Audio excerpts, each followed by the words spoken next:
सर्दियों की खास पंजाबी मूली के पराठे के साथ तीखी चटपटी ये टमाटर की चटनी वाली स्पेशल थाली है जो आपको बहुत ज्यादा पसंद आएगी। तो चलिए बढ़ते हैं रेसिपी की तरफ।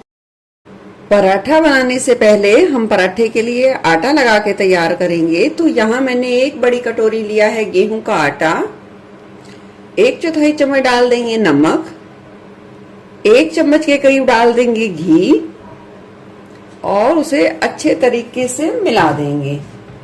मिलाने के बाद थोड़ा थोड़ा करके आटे में पानी को मिलाते जाएंगे और पहले आटे को हम इकट्ठा करेंगे। आटे को इकट्ठा करने के बाद हम मुट्ठी का प्रेशर देते हुए आटे को कम से कम 3 से 4 मिनट के लिए अच्छे तरीके से गूंथेंगे। पराठे के लिए जो आटा तैयार किया जाता है उसे ना ज्यादा सॉफ्ट और ना ही ज्यादा हार्ड रखा जाता है। चलिए आटे को लगा के तैयार कर लिया है। अब मूली के पराठों के साथ मैं एक चटनी सर्व करूंगी। तो चलिए बनाते हैं। मैंने यहाँ एक कढ़ाई ले ली है चटनी बनाने के लिए। यहाँ डाल देंगे 1 छोटा चम्मच के करीब सरसों का तेल और उसे गरम करेंगे। तेल जैसे ही गरम होगा हम उसमें डाल देंगे टमाटर और गैस की फ्लेम को हम लो टू मीडियम पर सेट कर देंगे और टमाटर को थोड़ा सा अलट पलट कर भुनेंगे। लगभग 1 से 2 मिनट भुनने के बाद अब हम इसे पलट देंगे और दूसरी तरफ भी इसी तरीके से सेक लेंगे। और देखिए इस टमाटर को इतना भुनना है कि जो टमाटर के छिलके हैं वो आसानी से निकल पाए, क्योंकि इस चटनी में हमें टमाटरों के छिलकों की रिक्वायरमेंट यानी जरूरत नहीं है।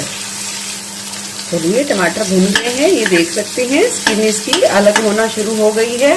अब हम इसे एक प्लेट में निकाल लेंगे और थोड़ा ठंडा करेंगे।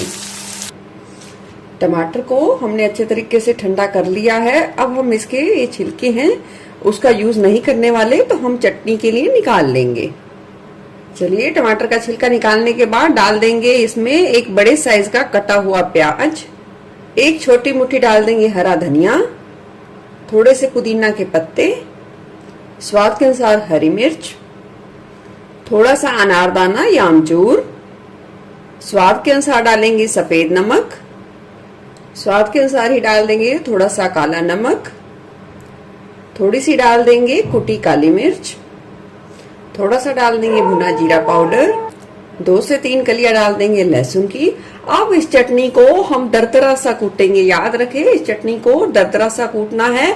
आप मिक्सी जार में या हैंड ब्लेंडर किसी से भी कूट सकते हैं। चलिए पराठे के लिए चटनी भी बनके बिल्कुल तैयार है। अब बना लेते हैं पराठे के लिए स्टफिंग।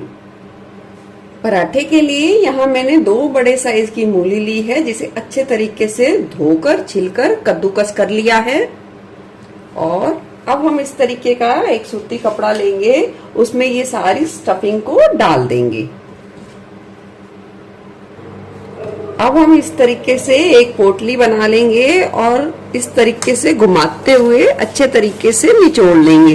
जितने अच्छे तरीके से आप निचोड़ोगे उतने ही मूली के पराठों में आप स्टफिंग अच्छे तरीके से डाल पाएंगे, वो फटेगी नहीं, बहुत ही ज्यादा टेस्टी बनेंगे पराठे। चलिए हमारा मूली के पराठों के लिए जो मूली को कद्दूकस करना निचोड़ना वो बेस बना के तैयार कर लिया है। अब डालेंगे कुछ बेसिक मसाले। स्वाद के अनुसार डाल देंगे हरी मिर्च। हरी मिर्च डालने के बाद मैंने एक छोटा टुकड़ा लिया है अदरक का, इसे भी हम घिसकर डाल देंगे इस तरीके से। और साथ ही लिया है एक छोटा सा टुकड़ा हल्दी का। ये कच्ची हल्दी है, सर्दियों में आसानी से मिल जाती है। इसे टेस्ट बहुत बढ़िया आएगा और बहुत ज्यादा हेल्दी, बहुत बेनिफिट देंगे ये पराठे। डाल देंगे बारीक कटा हुआ हरा धनिया।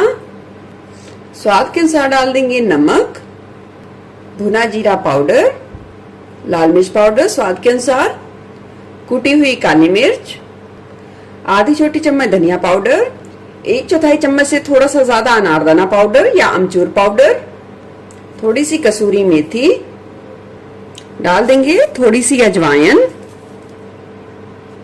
अब सभी चीजों को मिला देंगे। आप चाहें तो इसमें गरम मसाले का भी यूज कर सकते हैं, पर मैं यहाँ नहीं करूंगी। चलिए स्टफिंग बन के बिल्कुल तैयार है। अब बनाते हैं पराठे। चलिए इधर आटे को भी रखे, 15 से 20 मिनट का समय हो गया है। आटे को गूंथ के 15 से 20 मिनट रखोगे तो पराठे बहुत ही ज्यादा बढ़िया बनेंगे। हल्का सा घी लगा हाथ लगाकर थोड़ी सी हम इसे मुट्ठी दे देंगे, यानी कि आटे को एक सार कर लेंगे। अब बना लेंगे लोई। जिस हिसाब से आपको छोटे बड़े पराठे बनाने हो उस हिसाब से आप लोई को बना सकते हैं। तैयार लोई को सूखे आटे से अच्छे तरीके से लपेटेंगे और इसे हाफ बेल लेंगे। अब हम इसमें डाल देंगे तैयार की हुई आवश्यकता के अनुसार स्टफिंग और इस तरीके से किनारों को खींचते हुए हम इसे सील करेंगे। ये देखिए कुछ इस तरीके से थोड़ा सा खींचते जाएंगे और इस तरीके से बंद करते जाएंगे। और अब हम इसे इस तरीके से लॉक कर देंगे। अब फिर से लगाएंगे थोड़ा सा सूखा आटा और इस तरीके से किनारों से पहले उंगली और अंगूठे की मदद से बढ़ा लेंगे। इससे क्या होगा, स्टफिंग बिल्कुल एक साथ पराठे में अच्छे तरीके से फैलेगी। जितना आप कर सकते हैं उसे इस तरीके से बढ़ाइए।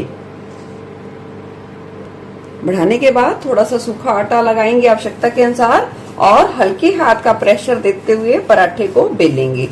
जरूरत के हिसाब से बिल्कुल थोड़ा थोड़ा सा सूखा आटे का यूज करें। अगर आपका आटा बहुत अच्छे तरीके से गूंथा हुआ है तो बहुत ज्यादा सूखे आटे की रिक्वायरमेंट नहीं होगी। ये देखिए पराठे को बेल के तैयार कर लिया है। अब चलते हैं इन्हें सेकते हैं। पराठे को सेकने के लिए तवे को अच्छे तरीके से गर्म कर लिया है और तवे पे लगा देंगे थोड़ा सा तेल या घी। डाल देंगे पराठे को सेकने के लिए। सेकने के बाद थोड़ा सा पलट देंगे। अब पराठे को अलट पलट कर हम जितना खस्ता सुनहरा हमें चाहिए उस हिसाब से सेक लेंगे। आप चाहें तो इस पराठे को बिना घी के भी सेक सकते हैं और जब आप प्लेट में निकाले खाने के लिए यानी सर्व करें तब घी या मक्खन लगा के सर्व कर सकते हैं। ये हेल्दी टिप्स है पराठे को खाने की। चलिए कितना बढ़िया स्टफिंग से भरा हुआ खस्ता पराठा हमारा मूली का सिक के तैयार है। इसी तरीके से सेक लेंगे और प्लेट लगाएंगे पराठे की। गर्मा गर्म स्टफिंग से भरे हुए करारे मूली के पराठे और साथ ही ये टमाटर की देसी वाली चटनी और साथ पराठों को और ज्यादा टेस्टी और हेल्दी बनाने के लिए सर्व की है घर की जमी हुई दही और ये मक्खन। आपको ये पराठे की थाली कैसी लगी जरूर बताना। फिर मिलूंगी ऐसे ही बढ़िया रेसिपी के साथ। Eat healthy and stay healthy. धन्यवाद।